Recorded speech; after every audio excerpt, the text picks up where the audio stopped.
Mga kaastig, ang pelikulang ating mapapanood ay ang From Paris with Love. Ito ay tungkol sa dalawang secret agent na pinipigilan ang kapaghasik ng kaguluhan ng mga terorista sa Paris, France. Enjoy watching! Ang From Paris with Love ay nagsisimula sa pamamagitan ng pagpapakita ng isang binata na nagngangalang James na nagtatrabaho bilang isang secret agent at personal bodyguard para sa Embahada ng Estados Unidos sa France. Noong araw na yun, nakakuha ng assignment si James mula sa US Ambassador na magpalit ng plaka ng sasakyan na nakaparada sa basement. Ang mga tungkuling ito ay karaniwang isinasagawa upang protektahan ang mga mahahalagang tao na makikipagpulong sa US Ambassador. Si James, na sinanay na maging isang secret agent, ay nagsimulang maboring sa mga maliliit at walang kwentang gawain dahil gusto niyang makagawa ng mas malaki at mas seryosong mga misyon. Gayunpaman, nagpapatuloy siya gawin ang bawat misyon tulad ng maglaba, magluto at mamalengke na ibinigay sa kanya dahil ito ay opisyal na misyon mula sa embahada. Matapos makumpleto ang kanyang mga tungkulin para sa araw na yon, bumalik siya sa kanyang apartment, kung saan siya nakatira at kasama ang kanyang girlfriend na si Caroline. Si Caroline ay isang magandang babaeng French na hindi sinasadyang nakilala si James, wala pang isang taon ang nakakalipas at nagkaroon sila ng isang fling-fling romantic relationship. Noong gabing yun, ipinakita ni Caroline kay James ang kanyang pek-pek shirt na damit na tinahi niya mismo. Kinabukasan bumalik si James sa kanyang mga regular na gawain, tulad ng pag-e-escort sa ambassador ng US sa isang state visit. Muli siyang inutusang gumawa ng maliliit na bagay tulad ng pag-install ng wiretapping chip sa meeting room sa panahon ng meeting. Nang gabing yun nang bumalik siya sa kanyang apartment, nakita niyang maraming dugo ang tumalsik sa pinto. Nang makita ito, agad na nag-alala si James at nagpanik dahil akala niya may nangyari ng masama kay Caroline. Ngunit sa nangyari, hindi dugo ang mga patak kundi sauce mula sa pagkain dinala noon ni Caroline. Sa hapunan, nag-propose si Caroline kay James gamit ang singsing ng kanyang ama. Si Caroline ang nagkusa, una dahil hindi pa nagpo-propose si James hanggang ngayon. Sa mga sandaling yon, biglang nakakuha si James ng tawag mula sa kanyang opisina kung saan magkakaroon siya ng misyon na samahan ng isang secret agent sa isang mahalagang misyon. Ibig sabihin, sa wakas ay na-promote na si James. Nang gabing yun pagkatapos ng hapunan, agad siyang pumunta sa airport para sunduin ang isang secret agent na dinetain ng airport security officers. Pagdating niya sa airport, may nakilala siyang isang Mr. Clean na isa ring secret agent na nagngangalang Charlie, at ito ang magiging partner niya. Si Charlie ay inaresto ng mga opisyal ng mga security personnel sa paliparan dahil sa maliit na bagay ng pagdadala ng kanyang dilatang inumin sa France. Matapos makipag-usap ni James sa mga opisyal ng paliparan, sa wakas ay pinakawalan si Charlie at pinayagang umalis kasama si James. Pagkalabas ng airport, niyaya ni Charlie si James na maghapunan sa isang Chinese restaurant. Habang papunta sa restaurant, sinabi ni Charlie kay James ang dahilan kung bakit siya nagpumilit na dalhin ang dilatang inumin. Sa loob pala ng lata ng inumin ay itinatago ni Charlie ang paborito niyang sandata. Pagdating sa Chinese restaurant, biglang nang hostage si Charlie ng waiter doon at nagsimulang barilin ang lahat ng empleyado sa restaurant.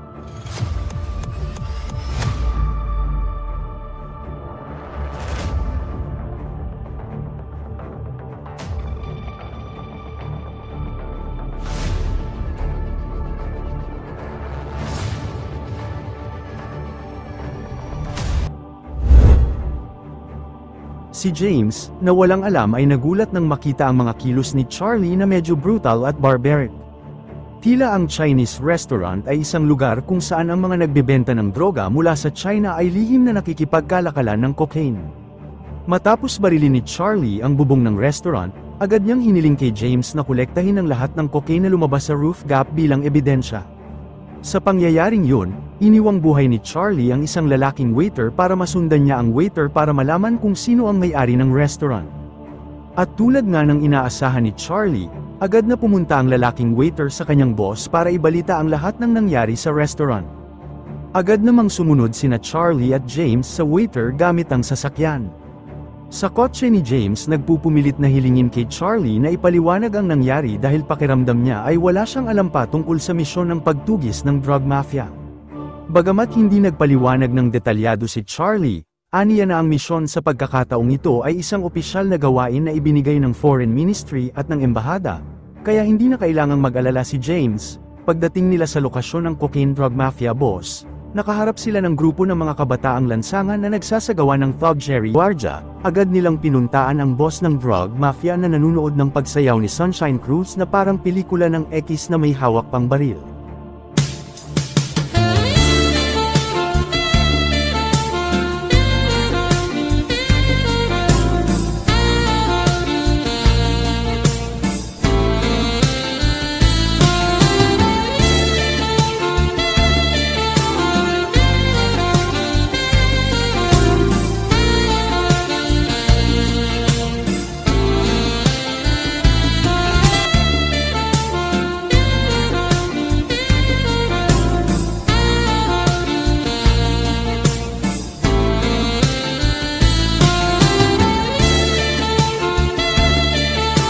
Sa tulong ni James sa pag-translate, hiniling ni Charlie sa boss ng drug mafia na ibigay ang lahat ng address ng mga supply chain ng droga sa Paris. Matapos matagumpay na makuha ang lahat ng impormasyong kailangan, agad silang umalis sa lokasyon. Pagkalabas nila ng kwarto, inutusan ng drug mafia boss ang lahat ng tauhan niya na habulin sina James at Charlie. Sa wakas ay nangyari ang habulan at shootout sa pagitan ng mga tauhan ng drug mafia at ng dalawang secretary agent. Sa kabutihang palad, mayroon pa ring sapat na bala si Charlie upang talunin ang lahat ng mga tauhan ng drug mafia, at si James naman ay nakaligtas sa kanyang unang misyon. Pagkatapos ng insidente, nakipag-ugnayan si James sa pinuno ng kanyang opisina at nagreklamo tungkol kay Charlie sa pagiging brutal na paraan ng pagtatrabaho nito. Gayunpaman, sinabi ng superior ni James na kailangan niyang magpatuloy na sundin ang paraan ng pagtatrabaho ni Charlie at kumpletuhin ng mabuti ang misyon na ito dahil opisyal ang misyon na tungkuling direktang ibinibigay ng pamunuan sa kanya. Kinabukasan pumunta sina James at Charlie sa Eiffel Tower upang ipagpatuloy ang kanilang misyon. Sinabi ni Charlie na nakitang namumutla si James na mukhang kinakabahan ay tumikim ng cocaine na dala niya para mas makapag-relax siya. Pagkatapos noon, nagpali sa misyong ito. Habang nag-iisip ng gagawing palusot, si James na kinakausap si Caroline ay biglang inatake ng dalawang hindi kilalang lalaki. Mabuti na lang at mabilis na napatay ni Charlie ang dalawang tao gamit ang kanyang sandata. Pagkatapos ng mahabang oras ng paghihintay, sa wakas ay nakita ni Charlie ang dalawang lalaking umiskor ng droga na kalalabas lang ng restaurant. Pagkatapos ay sinundan nila ang dalawang lalaki hanggang sa makarating sila sa isang residential building. Nagpanggap sila ng mga gangster na gustong umiskor ng drugs, agad namang pinapasok ng lalaking nagbabantay sa gusali sina Charlie at James. Matapos makakuha ng sapat na ebidensya, bumunat ng baril at tinutukan ni Charlie ang isa sa mga pusher sa kwarto kaya ang lahat ng lalaki sa kwarto ay tinutok ang armas kina Charlie at James, at sa kabutihang palad, lahat ng mga nagbebenta ng droga ay biglang nagpulasan sa takot nang malaman nilang secret agent sina James at Charlie. Pagkatapos ay hiniling nina Charlie at James sa isang pusher ng droga na kanilang na-hostage na dalhin sila sa drug dealer boss na nagngangalang Rashid. Sa kasamaang palad, sa oras na yun ay wala si Rashid sa lokasyon. Pagkatapos, natiktikan ni Charlie ang mga aktibidad sa pagbuo ng mga bomba sa ibaba sa pamamagitan ng paggamit ng spied camera. Sa oras na ito, walang pagdadalawang isip na pumasok si Charlie sa silid sa pamamagitan ng pagtalon at pagsira sa bintana. Nang makayanan niyang makapasok sa silid, pinagbabaril niya ang lahat ng mga kriminal sa kwarto hanggang sa mapatay niya ang mga ito.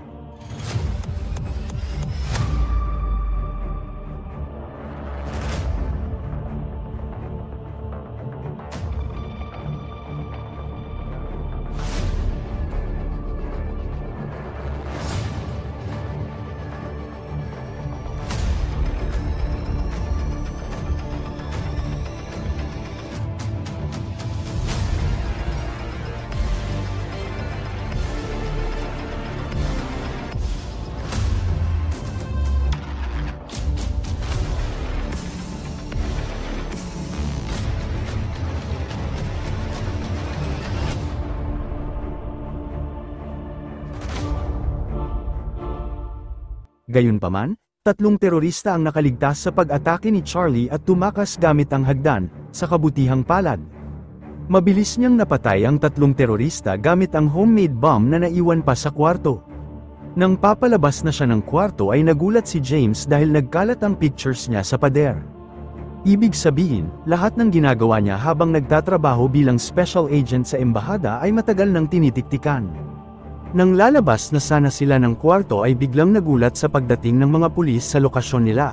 Si Charlie, na alam na ang pintuan sa harap ay tinamna ng bomba ng mga terorista ay mabilis na sinabihan si James na magtago.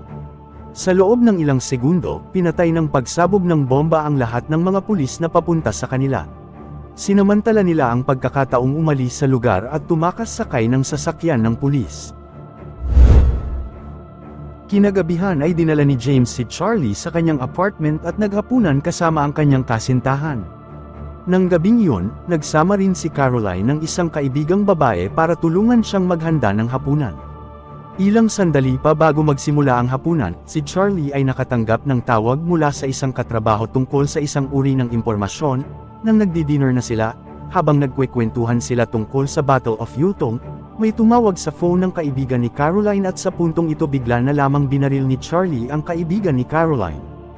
Ipinaliwanag ni Charlie kay James na si Caroline at ang kanyang kaibigan ay mga spy mula sa lider ng terorista sa Paris. Pilit na kinukumbinsi ni Charlie si James sa pagsasabi na ang numero ng telepono ni Caroline at ng kanyang kaibigan ay nasa bawat sindikato ng terorista na naaresto. Caroline, pero hindi pa rin siya naniniwala, kaya nagkaroon ng pagtatalo sa pagitan nila. Habang nagkakagulo, biglang binaril ni Caroline si James gamit ang baril na nakatago sa ilalim ng mesa at tumakas. Sa apartment sa pamamagitan ng bintana, sinubukan ni Charlie na habulin at hulihin si Caroline ngunit nabigo ang kanyang mga pagsisikap dahil naunang sinundo si Caroline ng isang sasakyan. Gayunpaman, sinubukan niyang mag-isip ng mabilis at agad na nakipag-ugnayan sa kanyang counterpart para sundan ang sasakyan base sa plate number ng kotse ni Caroline. Kinaumagahan, nakolekta ni Charlie ang higit sa 50 mga barbed wire na nakatanim sa apartment ni James. Pagkakita nito, nahihirapan pa rin si James na paniwalaan na ang kanyang hinahanap-hanap na kasintahan ay isang terorista. Di nagtagal pagkatapos nito, nakipag-ugnayan si Caroline kay James sa pamamagitan ng payphone upang humingi ng tawad sa kanya. Sa oras ng tawag, agad na natunto ng mga hacker mula sa embahada ang kanyang kinaroroonan. Sa kanilang pag-uusap ikinwento ni Caroline ang kanyang karanasan 6 na taon na ang nakalilipas bago niya nakilala si James.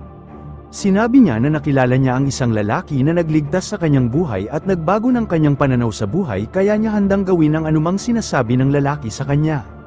Pagkababa ng telepono ay nilapitan niya ang lalaki na tinutukoy niya at walang iba kundi si Rashid, ang pinuno ng mga terorista sa lungsod. Si James sa conference meeting sa pagitan ng US at African delegation, napagpasyahan ni James na ang sindikato ng terorista ni Caroline ay magsasagawa ng isang malawakang pambobomba sa lugar na yun.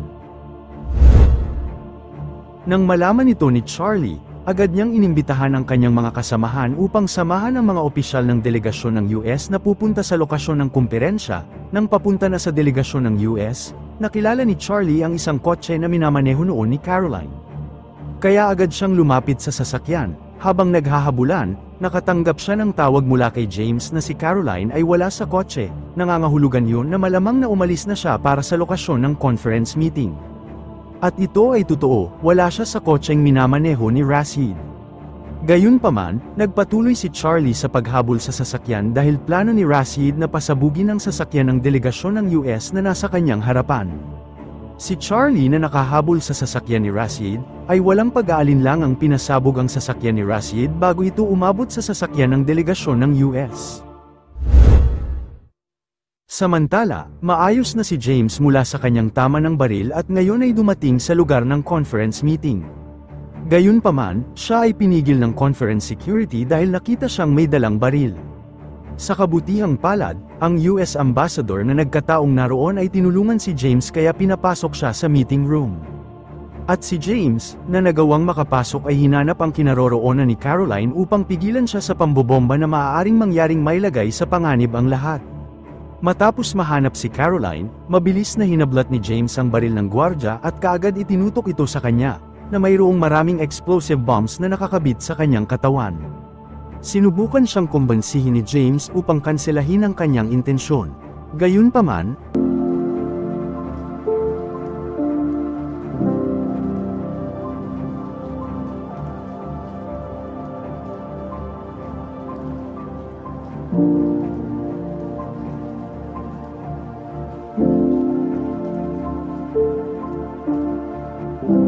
Si Charlie na dumating sa lokasyon, ay agad na dine-activate ang bomba sa katawan ng kasintahan ni James upang maging ligtas ang lugar. Sa huli, naging maayos ang Conference of Delegates meeting para magpadala ng tulong sa Africa. Nagtatapos ang pelikula sa isang eksena, kung saan naghahanda sina James at Charlie para isagawa ang isa pa nilang misyon, pangarap ni James na maging secret agent na gumagawa ng mga mapanghamong gawain, at sa wakas ay natupad ito.